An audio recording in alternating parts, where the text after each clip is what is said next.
हमारे Shri Prabhupada ISKCON founder आचार्य स्वामी ऐसी भक्ति वेदांत श्री प्रभुपाद, जिनके अथक प्रयासों से इतने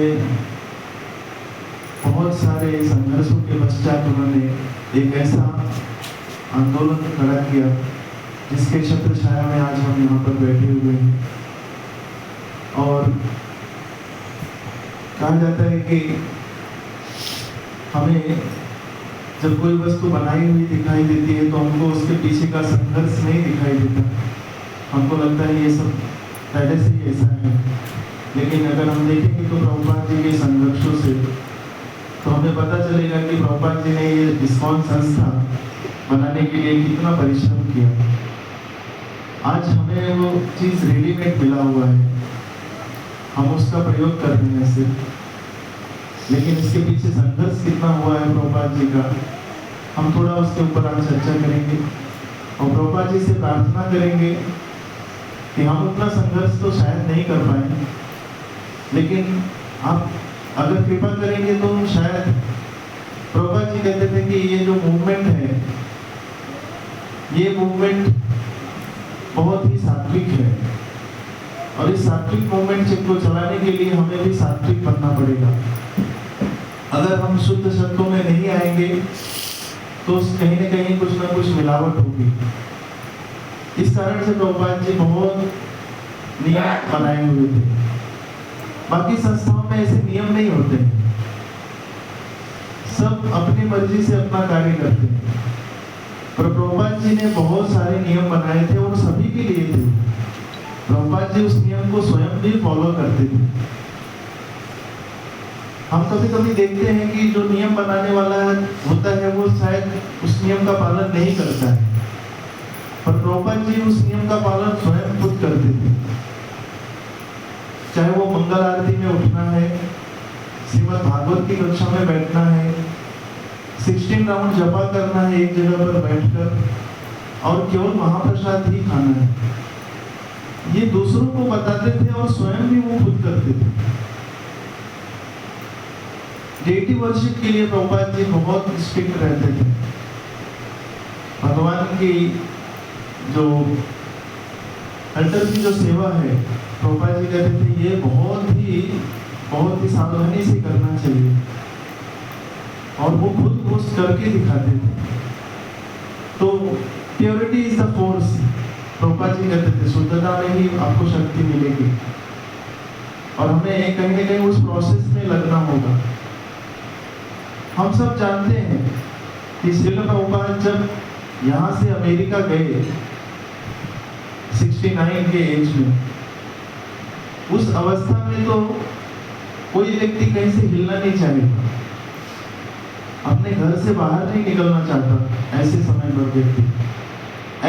पर प्रभुपाद जी वृंदावन में श्री श्री राधा दामोदर मंदिर में रहते हुए, और वृंदावन में लोग यहाँ से छोड़ के भागते हैं वृंदावन। कोई मुंबई में रहता है, कोई दिल्ली में रहता है, वो सोचता है कि थोड़ी दिन भक्ति करने के बाद उसको वृंदावन ही अच्छा लगने लगता है और वो वृंदावन की तरफ भागता है। उसके लिए भी प्रभुपाद जी ने बहुत कड़क नियम बनाए कि कुछ भक्तों उनके भी जब वहां से कहीं इधर उधर से भागने लगे और वृंदावन जाने लगे तो प्रभुपाद जी उसके लिए सख्त मना करते थे। कहते थे कि हमारी वो अवस्था नहीं है कि हम वृंदावन में प्रवेश कर सके। तो प्रभुपाद जी ऐसी अवस्था में वृंदावन में रहते हुए इतने सालों से वहां पर अपनी साधना कर रहे थे, वो तो पूर्ण रूप से शुद्ध हो चुके थे, लेकिन उसके पश्चात भी उन्होंने उस आराम को छोड़कर वो पाश्चात्य जगत में गए और इतना बड़ा उन्होंने कष्ट उठाया। इसके पीछे एक ही कारण कि प्रभुपाद जी खुद अपनी ख्याति नहीं चाहते थे, उनको अपनी ख्याति नहीं, उनको अपना ऐसा ज्ञान उनको प्रकाशित नहीं करना था, लेकिन उनको उनके गुरु का आदेश, गुरु मुख पद्मा वाक्य चिंतित करिया यज्ञ आने ना करिए मने आशा। उनको गुरु का ऐसा आदेश जो मिला था कि आप अंग्रेजी भाषा के बहुत जानकार हैं, आपको अंग्रेजी भाषा बहुत अच्छे से आती है, तो क्यों नहीं आप विदेश में जाकर प्रचार करें। इस एक बात को प्रभुपाद जी ने अपने हृदय में बैठा दिया और प्रभुपाद जी प्रयास कर रहे थे। एक बार ऐसे ही प्रभुपाद जी के साथ में एक भक्त थे, उनके गुरु भाई, तो उन्होंने कहा, प्रभुपाद जी का नाम अभय चरण नाम था, तो प्रभुपाद जी से कहा, अभय आपको क्या लगता है कौन जाएगा विदेश हमारे में से? वो थोड़े अंग्रेजी के जानकार थे, तो प्रभुपाद जी ने कहा, आप नहीं जाओगे, कोई जाए लेकिन आप नहीं जाओगे, क्योंकि उनको ऐसा लगता था कि मुझे अंग्रेजी का बहुत अच्छा ज्ञान है। तो केवल ज्ञान से भक्ति नहीं हो सकता, हमें हमारा हृदय भी शुद्ध होना चाहिए केवल ज्ञान से। क्योंकि उस समय विदेश में बहुत ऐसी संस्थाएं जा जाकर, ऐसे मिशनरी वहां पर जा जाकर प्रचार कार्य कर रही थी कि लोगों को योग साधना इन सब का प्रचार बहुत तेजी से चल रहा था। लोगों को ध्यान योग सिखाना, ये सब जो है बहुत तेजी से लोग जा जाके वहां पर प्रचार कर रहे थे। ऐसे समय में प्रभुपाद जी को जब भारत में संघर्ष हुआ, उनका भारत का संघर्ष भी बहुत हुआ उनका। वृंदावन में जब प्रभुपाद जी रहते थे तो उनके पास पहनने के लिए 2 जोड़ी धोती भी बराबर से नहीं रहती थी। आज हमारे पास तो कितना कपड़ा होगा शायद, पर प्रभुपाद जी के पास ऐसी कोई अच्छी धोती नहीं होती थी कि प्रभुपाद जी बाहर किसी से जाए और मिल सके। तो प्रभुपाद जी ने लेटर लिखा कलकत्ता कि आप हमारे लिए कुछ ऐसे 2 अच्छे वस्त्रों का व्यवस्था कीजिए जिससे मैं बाहर जाकर दिल्ली इत्यादि शहरों में जाकर मैं प्रचार कार्य कर सकूं। क्योंकि हम भक्त हैं, अगर हमारा ही आचरण अच्छा नहीं होगा, हमारा ही परिवेश अच्छा नहीं होगा, हम ही अच्छे ढंग से नहीं रहेंगे, तो हमसे देखकर लोग प्रभावित नहीं होंगे। क्योंकि हमसे लोग इंस्पायर होते हैं, प्रभावित होते हैं, हमारे आचरण से लोग प्रभावित होते हैं। तो प्रभुपाद जी ने कहा, अगर हमारे पास ही फटे कपड़े होंगे तो मैं किसी को क्या प्रचार कार्य करूंगा। इसलिए मुझे कम से कम 2 वस्त्र अच्छी व्यवस्था कर दीजिए। उन्होंने जवाब नहीं दिया। कुछ दिन के बाद उन्होंने कहा कि आप जो मंदिर में जो पैसे इकट्ठा होते हैं, जो दान आता है, आप उसी में से कपड़े ले लीजिए, हमारे पास धन नहीं है, आपको कपड़े देने के लिए धन नहीं है हमारे पास। प्रभुपाद जी ने बहुत संघर्ष किया। फिर वो बैक टू गॉडहेड मैगजीन लेकर प्रिंटिंग के लिए जाते थे वहां दिल्ली में, और वहां पर वो खुद सुबह का नाश्ता भी नहीं करते थे और ऐसे बैठे रहते थे। तो जो प्रिंटिंग मशीन वाला जो था, वो कभी कभी देखता है, स्वामी जी आप सुबह सुबह आ जाते हैं, यहाँ पर बैठते हैं और आप ही खुद लिखते हैं, उसको प्रूफ रीडिंग करते हैं, सब कुछ कार्य आप अकेले करते हैं। आप नाश्ता कब करते हैं, खाना कब खाते हैं, और ऐसे आप कमजोर हो जाएंगे। तो वो दया करके उनके साथ वो प्रसाद वगैरह शेयर करते थे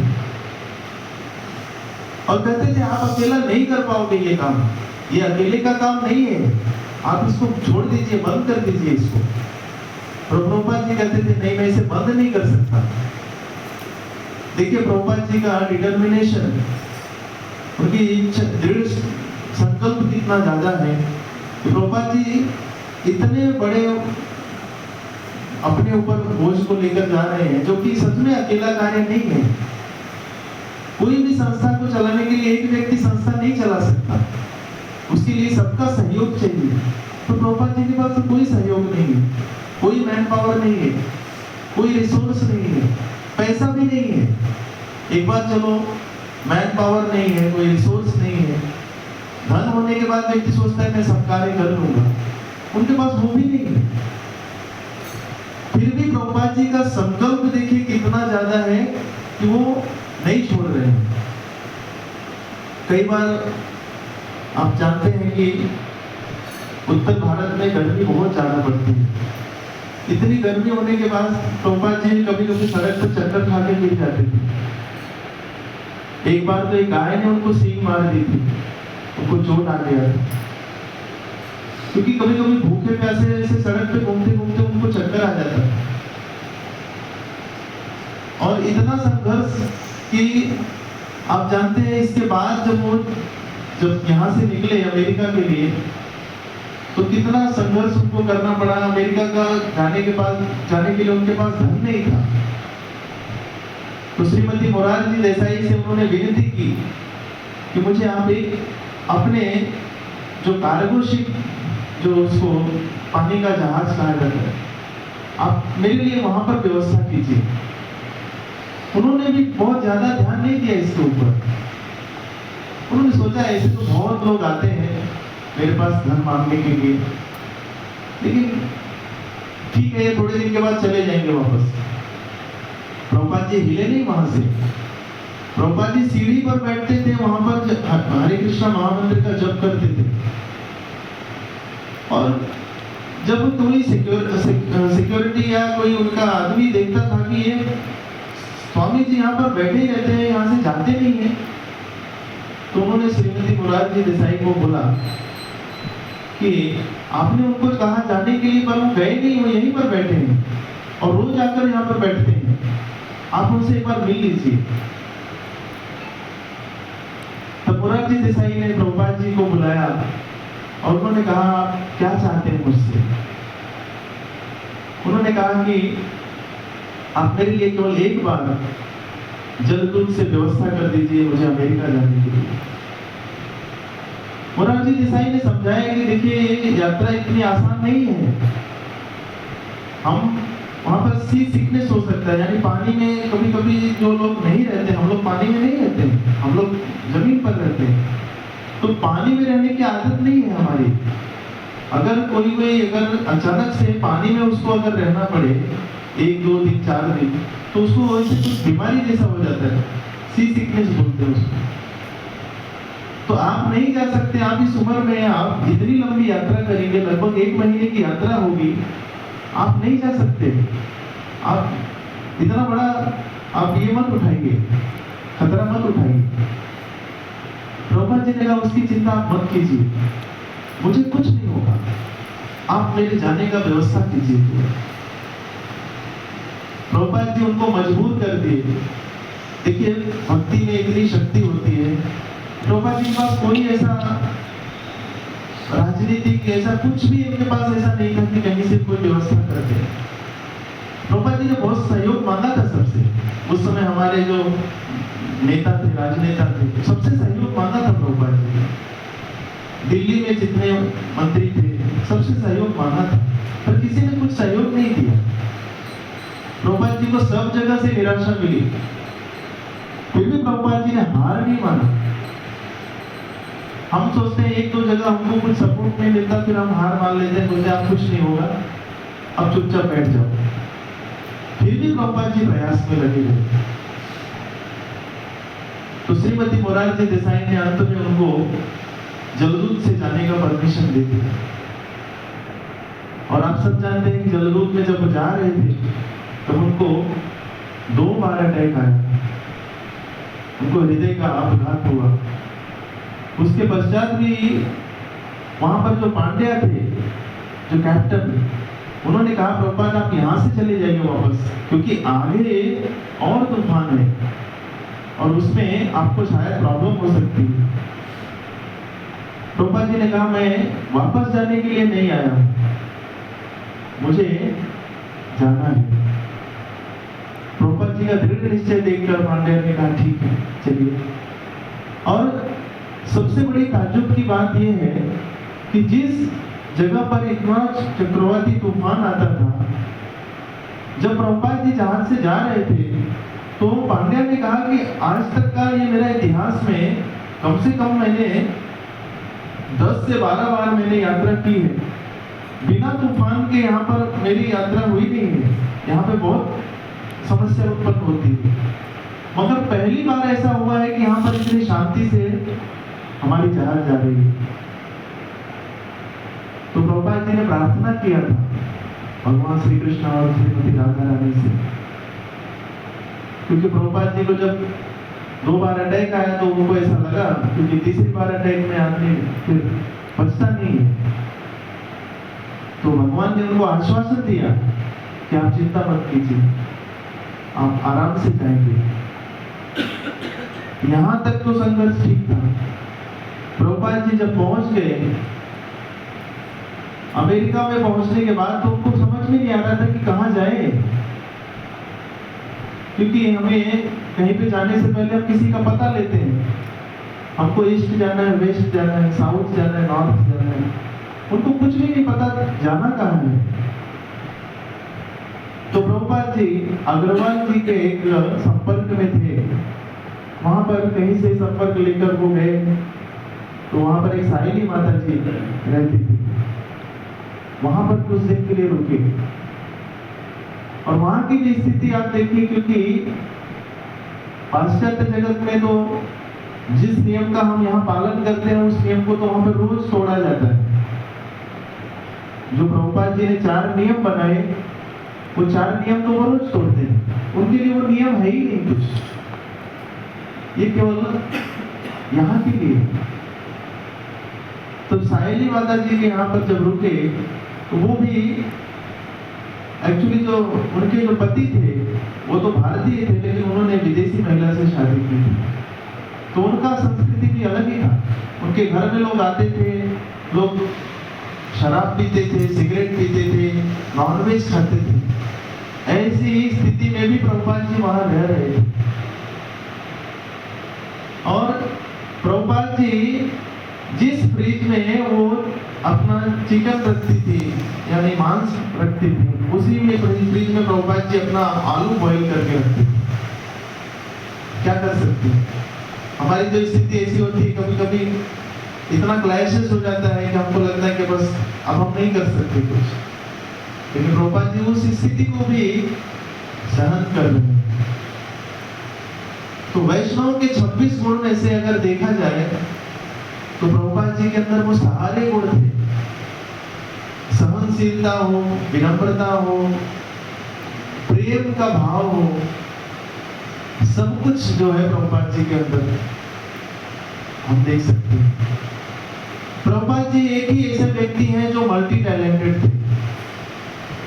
हम कितना भी प्रयास करें हमारे अंदर मल्टी टैलेंट नहीं हो सकता। प्रभुपाद जी कुकिंग में मास्टर थे, प्रभुपाद जी सिंगिंग में, कीर्तन में मास्टर थे। प्रभुपाद जी मैनेजमेंट प्रभुपाद जी ने तो मरते समय तक नहीं छोड़ा था, शरीर छोड़ने के पहले तक मैनेजमेंट संभाल रहे थे प्रभुपाद जी।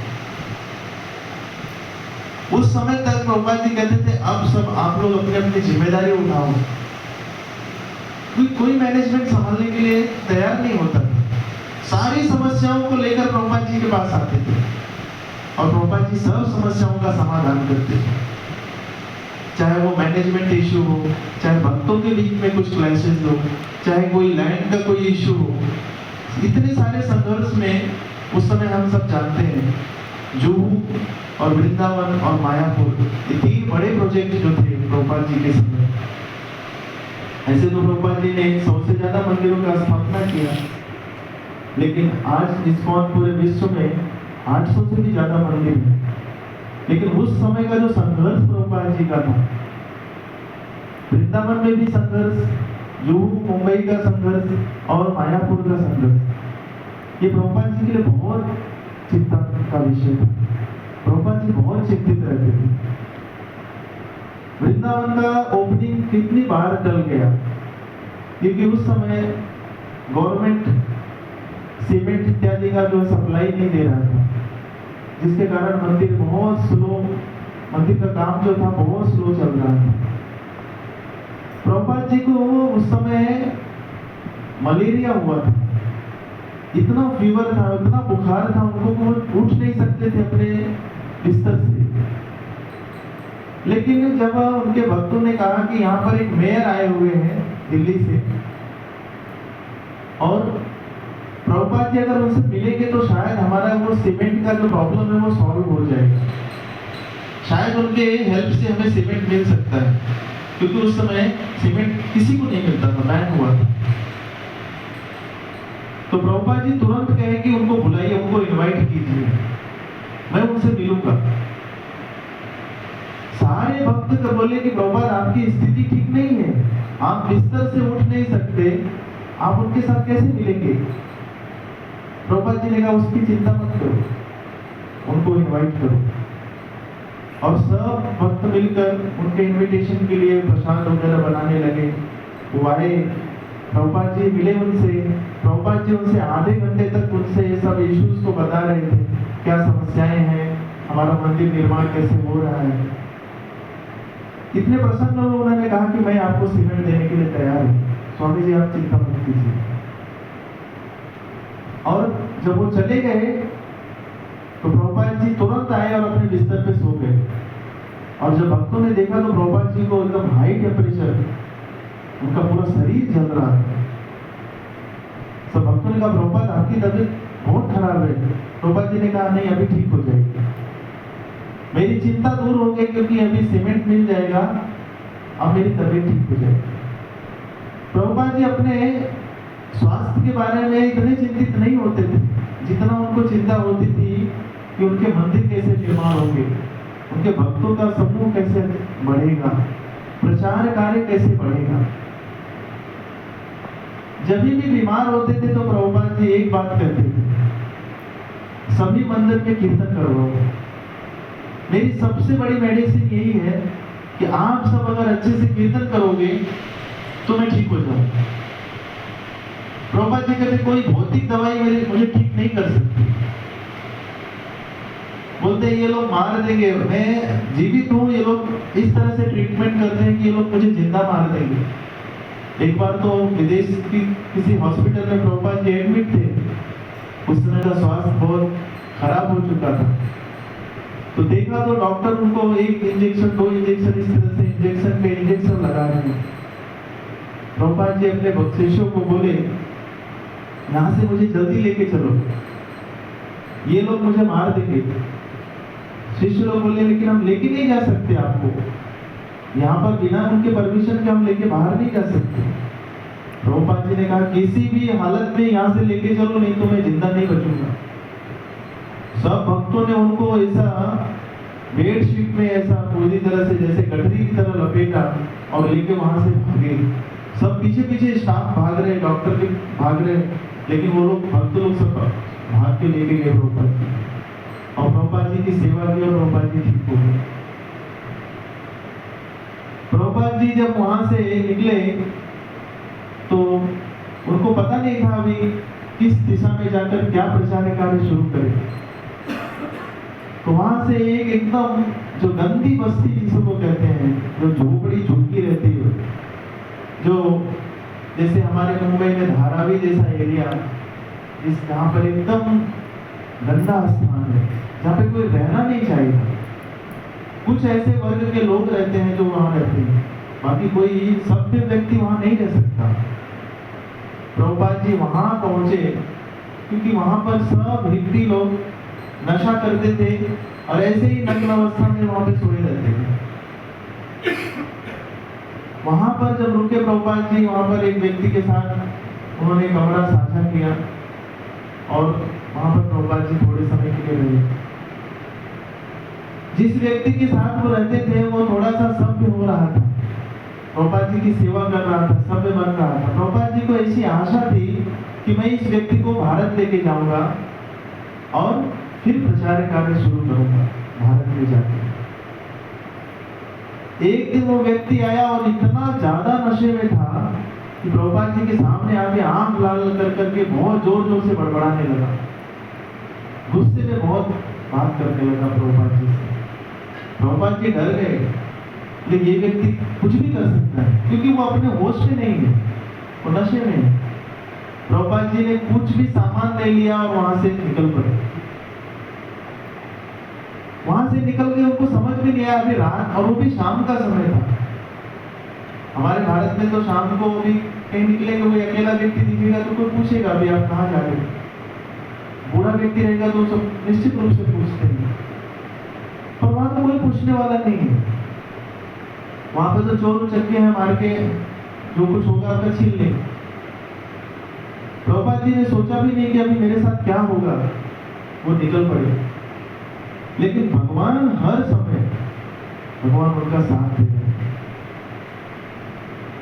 अनंत चिंतयन्तो मां ये जना पर्युपासते तेषां नित्य वियुक्तानां योगक्षेमं महामोह। भगवान कहते हैं कि हर प्रकार से भगवान सबकी अपने भक्तों की सुरक्षा करते हैं। तो प्रभुपाद जी बिना कुछ सोचे विचारे निकल गए। तभी थोड़े समय में एक व्यक्ति ने देखा प्रभुपाद जी को जाते हुए, और उन्होंने देखा था कि स्वामी जी यहाँ पर कीर्तन करते हैं, थोड़ा प्रवचन देते हैं। वो व्यक्ति आता था वहाँ पर। उसने कहा, स्वामी जी आप इतने ये इस समय कहाँ पे जा रहे हैं? ये ठीक नहीं है जगह, ऐसे आप घूम नहीं सकते यहाँ पर, ये सब पागल लोग हैं, आपको मार देंगे। तो बोले, मैंने कहा मैं कहाँ जाऊँ, मुझे कुछ समझ में नहीं आ रहा, मेरा कोई ठिकाना नहीं यहाँ पर। जहाँ पर मैं रहता था वो व्यक्ति पागल हो चुका है, उसके साथ मैं नहीं रह सकता, वो मार देगा मुझे। तो उन्होंने कहा कि ठीक है, आप मेरे घर पे चलिए, आज रात को रुकिए, फिर हम सोचते हैं। और जब प्रभुपाद जी को लेकर वो अपने घर पे पहुंचे तो वहां भी स्थिति गंभीर, क्योंकि जो वो तो थोड़ा सा कुछ सात्विक व्यक्ति था, थोड़ा सा सतोगुणी व्यक्ति था, मगर उसकी पत्नी जो थी वो पूरी तमोगुणी थी। प्रभुपाद जी का जो है वो प्रवचन पसंद नहीं करती थी। प्रभुपाद जी जिन 4 नियमों को बताते थे, वो उनकी जो धर्मपत्नी थी वो उन 4 नियमों को तोड़ती थी। तो प्रभुपाद जी को पसंद नहीं करती थी। जैसे ही घर में प्रभुपाद जी आए, दोनों का झगड़ा शुरू हो गया। दोनों आपस में झगड़ने लगे, बोले इनको नहीं रखना है यहाँ पर, ये रहेंगे तो फिर पूरा नियम बनाएंगे, ऐसे रहना है वैसे रहना है, हम नहीं पालन कर सकते ये सब नियम। तो पति पत्नी में झगड़ा होते देख प्रभुपाद जी बेचारे अब क्या करें, शांत होकर जो है सुन रहे थे। अब जब वो आए तो उन्होंने कहा, देखो आप लोग मेरी वजह से झगड़ा मत करो, मैं सुबह यहाँ से चला जाऊंगा। तो प्रभुपाद जी आप जाएंगे कहाँ? यहाँ पर इस बड़े शहर में आपको रहने के लिए कोई व्यवस्था तो होनी चाहिए। तो उन्होंने कहा, मैं प्रयास करता हूँ, मैं जो है अपने 2-4 मित्रों से बोलकर आपको कुछ 1 महीने के लिए हम लोग भाड़े से आपको रहने का इंतजाम करते हैं। तो वही जो 26 एवेन्यू जहाँ से इस्कॉन की शुरुआत हुई, वही इन्होंने रेंट पे लिया। 1 महीने का रेंट इकट्ठा करके लिया, दूसरे महीने का पता नहीं। दूसरे महीने का रेंट प्रभुपाद जी को देना था। प्रभुपाद जी बहुत आशावादी थे। हम लोग पूरा बहुत बड़ा प्लान बनाते हैं। प्रभुपाद जी इतने बड़े प्लान बनाते थे, मगर ये नहीं सोचते थे ये होगा कैसे। हम तो हमारे पास सब कुछ मैनेज होने के बाद हम प्लान बनाते हैं। प्रभुपाद जी प्लान बनाते थे और बाद में सब कुछ हो जाता है। 1 महीने के बाद उनको ये चिंता हुई कि दूसरे महीने का कैसे रेंट देंगे। प्रभुपाद जी ने सोचा ठीक है, पहले 1 महीने तो रहे, बाद में देखेंगे। वहां 26 एवेन्यू में आने के बाद, वो भी बहुत अच्छी जगह नहीं थी, छोटा सा रूम था, स्टोर फ्रंट एक ऐसा। और वहां पर प्रभुपाद जी जब आए, वहां पर लगाया बोर्ड, यहाँ पर कीर्तन होता है, कथा होती है, सबके लिए प्रसाद है। तो कुछ लोग रास्ते में आते जाते देखते थे प्रभुपाद जी कीर्तन करते थे। तो धीरे धीरे वहां पर आते जाते लोग वहां से आने लगे, शाम को बैठते कीर्तन करते, प्रभुपाद जी से बात करते। तो जैसे प्रभुपाद जी कहते हैं, प्योरिटी इज द फोर्स। जैसे किसी चुंबक को आप रखेंगे, अगर कोई लोहा वहां पर जाएगा तो चुंबक अपने आप उस लोहे को खींच लेता है। तो प्रभुपाद जी में इतनी शक्ति थी, इतने शुद्ध भक्त हैं प्रभुपाद जी, कि प्रभुपाद जी अपने आप सबको आकर्षित करने लगे।